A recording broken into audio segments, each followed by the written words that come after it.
guys. Ito, maayos yung buko dito. Hindi siya kalat-kalat. So, ikalat ko ng konti. Ayan. Ayan, kinalat ko ng konti. Okay na. So, ano mo ba ang piliin natin ngayon? Ano mo ba dapat natin pag-usapan? Ano po ba sa Love Night? Wala po ako nun. Pero sana magkaroon. Kapag nagkaroon, promise, kayo yung makababagta. Pangalawa,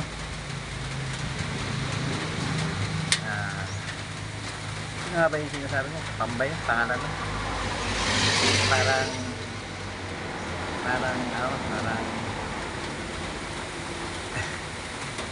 wala, hindi ko maintindihan. Parang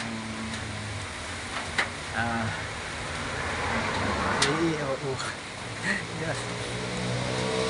Okay, seryoso. Sige, talaga minsan di mali sa isip yung pangalan. Kung marami naman sila ng pangalang family sa iba. Kaya sige pa.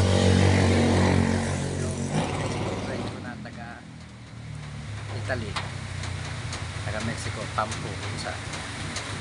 Yung ko yung isa, meron din naman Pamuan, pero Pamang dito kapangalan na sila yun. Pero okay din naman, wala namang problema kasi sa akin, kahit sino naman gusto ang kaibigan po sila, diba? At hindi naman tayo namimili at hindi tayo sabi ni Tusi, okay, my gosh, masabi ko lang talaga, kung mahal ko sila, mahal nila ako, okay lang.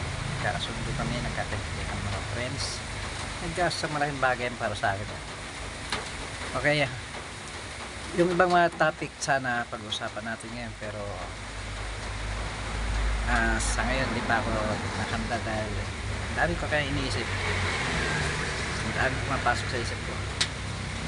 So minsan sa ngayon kasi naguguluhan ako dahil talagang magulo kasi yung buhay ko, kaya talagang naligaman ako, promise. Pero talaga sabi ko lang, wala permanente talaga dito sa mundo.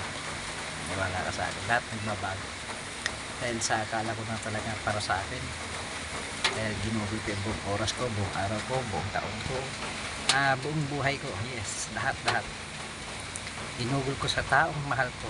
Doon ako nagpakatanda at never akong yung bang yung tatawag doon, talaga tumikim. Yes, kahit na minsan natutokso rin ako, promise, hindi naman talaga kapangitan, dahil paano man talaga may nagkagusto sa akin naman, pero may siniwasan ko kasi ayoko po makasita ng pamilya, ayoko po lalong na masira yung pamilya ko kasi dami ko pong anak. Sa panglaking takot ko sa Diyos. Ngayon, hindi ko alam na yung ayaw ko, yun pala yung mangyayari sa akin. Ang sakit. Pero totoo, iniyakan ko lahat ng mga bagay na yun. Iniyakan ko yun. At hanggang ngayon, hindi siya maalis yung sakit. Hindi siya maalis. Andito siya na tili. Kaya minsan parang tapos na ako magmahal. Para kayo ko na hanggang tingin lang. Kahit ako sunado ko yung babae, tingin lang ako. Kahit na parang gusto ko na siya. Pero ayaw ko dahil unang-una baka hindi rin naman ako gusto. Yun lang. Masaklap, di ba? Pero okay lang din kahit di naman niya ako gusto, basta gusto ko siya, wala namang problema dun. Kasi hindi niya alam na gusto ko siya, diba? Oo. Kaya yun nasabi ko. Pero sabi ko lang, talagang darating para sa akin. At mamahalin ko na naman for the second time around. Yes. Pangalawang pagkakataon.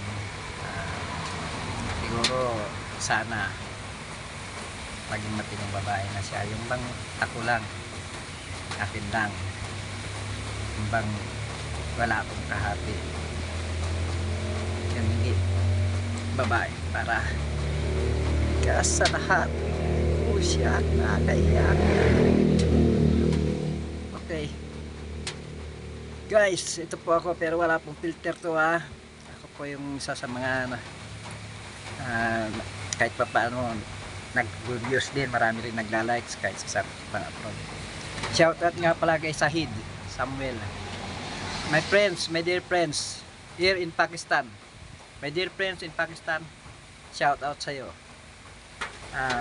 Sa lahat ng mga Facebook friends ko, gaya nilang Colin, Shishi, at sa mga iba pa, hindi ko sila mabanggit lahat, bagamat hindi ko kayo mabanggit lahat. Thank you for supporting me, for the follows, and especially my YouTube channel. And again, I love you all, and God bless.